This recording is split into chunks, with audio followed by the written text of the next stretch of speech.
पेश हुए हैं। जिस समय पर हम ये कार्यक्रम कर रहे हैं, इस समय राहुल गांधी ईडी के दफ्तर के अंदर हैं। ईडी के दफ्तर के अंदर क्या चल रहा है इसकी जानकारी किसी को नहीं है, लेकिन सड़क पर संग्राम मचा हुआ है। कांग्रेस के तमाम दिग्गज राजनेता दिल्ली की सड़कों पर प्रदर्शन कर रहे हैं। मल्लिकार्जुन खड़गे से लेकर दिग्विजय सिंह समेत तमाम नेताओं को गिरफ्तार कर लिया गया है, बस में बिठाकर उन्हें ले जाया जा रहा है। इससे पहले आज सुबह कांग्रेस के महासचिव रणदीप सुरजेवाला इस मसले पर जनता से रूबरू हुए थे। उन्होंने कहा था कि हम डरेंगे नहीं, हम झुकेंगे नहीं, हम लड़ेंगे। वो सिलसिला चल रहा है। दूसरी तरफ दोपहर में राहुल गांधी को अमेठी से शिकस्त देने वाली स्मृति ईरानी सामने आई और उन्होंने बताने की कोशिश की कि राहुल गांधी ने कितना बड़ा गुनाह किया हुआ है जिसके मामले में उनकी पेशी हो रही है। तो एक बार नजर इन दोनों नेताओं के बयानों पर। आप और आपका इलेक्शन मैनेजमेंट डिपार्टमेंट अच्छी तरह से जानते हैं कि नेशनल हेराल्ड और यंग इंडियन की एक खोटी चवन्नी भी न कांग्रेस पार्टी ने, न हमारी अध्यक्षा श्रीमती सोनिया गांधी ने, न हमारे नेता श्री राहुल गांधी ने कांग्रेस के किसी नेता या कार्यकर्ता ने आज तक नहीं ली, और न ही नॉट फॉर प्रॉफिट कंपनी से आप तनख्वाह, डिविडेंड या किसी प्रकार की राशि ले सकते। यहां तक कि आप तो नॉट फॉर प्रॉफिट कंपनी का शेयर भी नहीं बेच सकते, चाहें तो भी। वो केवल और केवल दूसरी नॉट फॉर प्रॉफिट कंपनी को ही दिया जा सकता है। इसलिए national Herald, young India, associated journals limited, आजादी के संग्राम का ये अखबार, ये कांग्रेस नहीं, ये देश की धरोहर है, ये इस देश की विरासत है।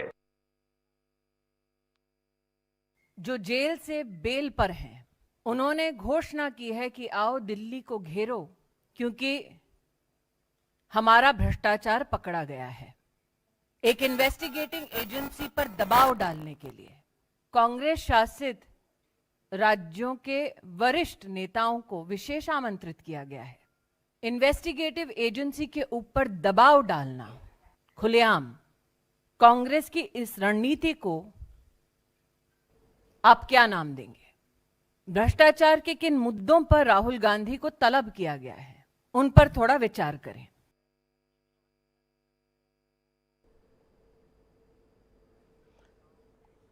तो दोनों पक्षों के अपने अपने दावे। एक तरफ रणदीप सुरजेवाला हैं जो ये बता रहे हैं कि नेशनल हेराल्ड नाम का अखबार आज़ादी के आंदोलन में अपनी भूमिका के लिए ख्यात रहा। पंडित जवाहरलाल नेहरू ने जिसकी स्थापना की थी वो केवल कांग्रेस पार्टी की धरोहर नहीं बल्कि देश की धरोहर है, और उसे सुरक्षित रखने के लिए अगर हमने कुछ कदम उठाए हैं तो उसको लेकर सवाल उठाना जायज़ नहीं है।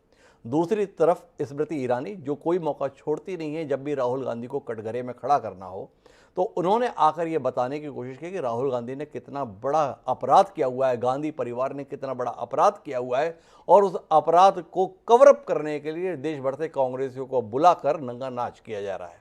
लेकिन इन दोनों मसलों के बीच में मोटी सी बात जो समझने की है वो ये है कि क्या वाकई राहुल गांधी ने निजी लाभ के लिए या गांधी परिवार ने निजी लाभ के लिए कोई कदम उठाए, जिसके तहत जो 90 करोड़ रुपए की बात कही जा रही है कांग्रेस पार्टी ने लोन दिया और बाद में माफ़ कर दिया, वो 90 करोड़ गए कहाँ?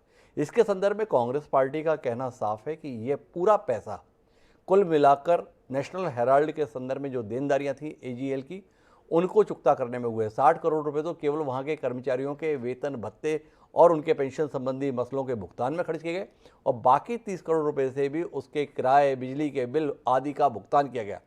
गांधी परिवार के किसी सदस्य के हिस्से में 1 रुपया भी उन 90 करोड़ से नहीं आया है। तो कांग्रेस पार्टी ने अपनी जिम्मेदारी का निर्वहन किया।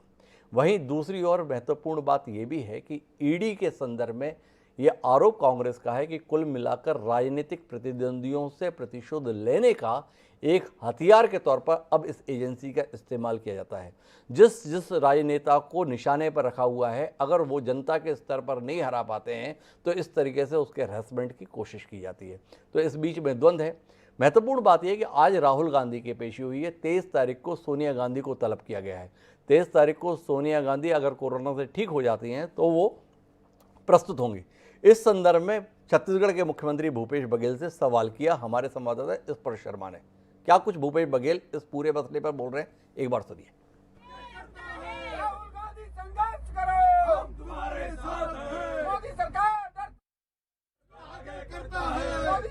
ईडी कार्यालय के सामने आए, कहाँ से आपको डिटेन किया जाता है। सर, राहुल गांधी जिस तरीके से ईडी दफ्तर के जो है अंदर मौजूद हैं, बीजेपी कहीं ना कहीं ये कह रही है कि जो कार्रवाई है वो जो है कानून व्यवस्था के तहत जो है की जा रही है। ऐसे में कांग्रेस इस तरीके से तमाम सांसदों को यहाँ बुला लिया, कांग्रेस शासित राज्यों को मुख्यमंत्रियों को यहाँ बुला लिया, आखिर परेशानी किस बात को लेकर? परेशानी इस बात का है कि ये सेंट्रल एजेंसी का दुरुपयोग कर रही है और अपने लोगों को बचाने का काम कर रही है, विपक्ष को दबाने की कोशिश कर रही है। हम दबने और डरने वाले नहीं हैं। सर, एक चीज और जानना चाहेंगे, छत्तीसगढ़ में आप किस तरीके से इसको लेकर आगे बढ़ेंगे, क्योंकि वहां भी आपकी सरकार है, राजस्थान में आपकी सरकार है, तो इस चीज को लेकर क्या छत्तीसगढ़ में भी किसी तरह की रणनीति बनाई जाएगी? ये तो पूरे देश की रणनीति बनेगी।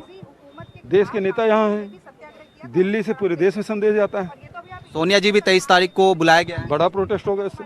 बिल्कुल, बहुत बहुत शुक्रिया। छत्तीसगढ़ के मुख्यमंत्री भूपेश बघेल थे जो INH न्यूज से एक्सक्लूसिव बातचीत कर रहे थे और साफ तौर पर कहना है कि उनको डिटेन करने के लिए जो है पुलिस की तरफ से फिलहाल जो है जानकारी निकलकर सामने आ रही है। कैमरामैन चंचल गुप्ता के साथ स्पर्श शर्मा, जनता टीवी, दिल्ली। तो भूपेश बघेल जी का कहना है कि सोनिया गांधी जी जब पेशी के लिए प्रस्तुत होंगी तो इससे भी बड़ा प्रदर्शन किया जाएगा। हमारे साथ कांग्रेस पार्टी का मुखर चेहरा शैलेश नितिन त्रिवेदी जुड़ गए हैं। शैलेश जी, आपसे समझना चाहते हैं इस प्रदर्शन से साबित क्या कर रहे हैं कि आपको लगता है ईडी दर्ज आएगी? आज आप ईडी के दिल्ली के मुख्यालय पर और प्रदेश में अलग अलग जगहों पर, अर्थात भोपाल में, रायपुर में, भुवनेश्वर में, सब जगह प्रदर्शन कर रहे हैं। क्या साबित कर जा रहे हैं इस प्रदर्शन से? थोड़ा समझना चाहते हैं। हमारा प्रदर्शन ईडी या इनकम टैक्स या सीबीआई की कार्यवाही को रोकने के लिए नहीं है जी। हमारा प्रदर्शन जिस तरीके से गैर लोकतांत्रिक रवैया है जी मोदी सरकार का, जिस तरीके से मोदी सरकार अपने राजनीतिक विरोधियों को दबाने के लिए, विरोध के स्वरों को कुचलने के लिए इन एजेंसीज का दुरुपयोग करती है, यह अलोकतांत्रिक रवैया है और इसके खिलाफ हम पूरे देश में प्रदर्शन कर रहे हैं। पर शैलेश जी, समझने की बात ये है, हालांकि हमारे साथ छत्तीसगढ़ में नेता प्रतिपक्ष धर्मलाल कौशिक जी भी जुड़ गए, उनके पास मैं जाऊंगा। एक सवाल आपसे समझना चाहता हूं, एजेंसी का दुरुपयोग हो रहा है, देश में संविधान निर्माताओं ने व्यवस्था बनाई थी, ऐसे दुरुपयोग को रुकवाने के लिए अदालत का रास्ता है। आप अदालत जाने के स्थान पर सड़क पर उतरकर क्या साबित करना चाह रहे हैं? अदालत से राहत मिलने की उम्मीद नहीं है? हम एक राजनीतिक दल हैं जी। हमारा काम है जनता के बीच जाना, जनता के बीच काम करना जी। जनता की अदालत में हम अपनी आवाज को रख रहे हैं। हम भारतीय जनता पार्टी की विश्वसनीयता जिस तरीके से समाप्त हो रही है, मोदी सरकार जिस प्रकार से विरोधियों के खिलाफ सरकारी एजेंसियों का दुरुपयोग कर रही है, इसको लेकर हम जनता के बीच जा रहे हैं। और एजेंसियों का दुरुपयोग है, उसके खिलाफ जनता के बीच जा रहे हैं, ये खुला तौर पर कहना है शैलेश नितिन त्रिवेदी का। भूपेश बघेल जी भी यही बात कह रहे हैं और भूपेश बघेल जी की बात का जवाब देने के लिए धर्मलाल कौशिक जी मेरे साथ हैं।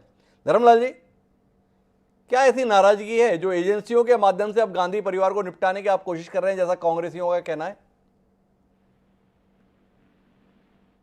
वो अपना काम करते रहते हैं जी। और मैं समझता हूँ कि एजेंसियों का निर्माण भी इसी कारण में हुआ है जी कि लोकतंत्र में जिस प्रकार से बातें आती है तो अपना काम करे। ये बोल रहे हैं कि हम राजनीतिक दल हैं, तो राजनीतिक दल ये राजनीति करना चाहते हैं। जी। यदि आपत्ति है ये है तो कोर्ट का दरवाजा खटखटाना चाहिए, न्याय मिलेगा। लेकिन ये राजनीति करना चाहती है, प्रोपोगंडा पूरे देश भर में करना चाहती है। मैं ये कहता हूँ कि सांच है तो आज काहे के आना चाहिए उनको, और इसलिए निर्भीक होकर के बोलना चाहिए कि आप जहां बुलवा लो और जहां जाने की आवश्यकता है वहां जाएंगे, अपनी बात को रखेंगे और प्रखरता के साथ में अपनी बात को रखेंगे। ये बात होनी चाहिए। ये तो कुल मिलाकर के केंद्र सरकार को बदनाम करना, उनके ऊपर आरोप लगाना और आरोप लगा करके ढिंढोरा पीटना देश भर में, ये मोदी जी की विश्वसनीयता की बात करते हैं। आज कांग्रेस की विश्वसनीयता क्या है? पूरे देश में कांग्रेस सिमट गई, 2 राज्य बचे हुए हैं, 23 में साफ हो जाएंगे। पूरे देश में विश्वसनीयता की बात करते हैं तो पहले अपने आप को झांकना चाहिए कि कांग्रेस की विश्वसनीयता कितनी बची है और उसकी बात करें। लेकिन मैं ये कहना चाहता हूं कि स्वतंत्र एजेंसी है, एजेंसी जांच करेगी और निर्भीक होकर के इनको सामने आना चाहिए। मैं तो ये सुझाव देना चाहूंगा। तो कुल मिलाकर धर्मलाल कौशिक जी का यह सुझाव है कि इन्हें इस प्रकार का प्रदर्शन करने के स्थान पर अदालत का दरवाजा खटखटाना चाहिए। वहीं शैलेश नितिन त्रिवेदी जी का मानना है कि हम राजनीतिक दल हैं, इसलिए हम तो जनता के अदालत में बात रखेंगे। कुल मिलाकर दोनों के अपने अपने दावे हैं, लेकिन इन सब के बीच में ये पूरी कार्रवाई सवालों के घेरे में है। इसका नतीजा सड़क से निकलेगा या अदालत से, जानने में दिलचस्पी रहेगी। लेकिन आप दोनों मेहमानों का बहुत बहुत धन्यवाद हमारे साथ जुड़ने के लिए। आप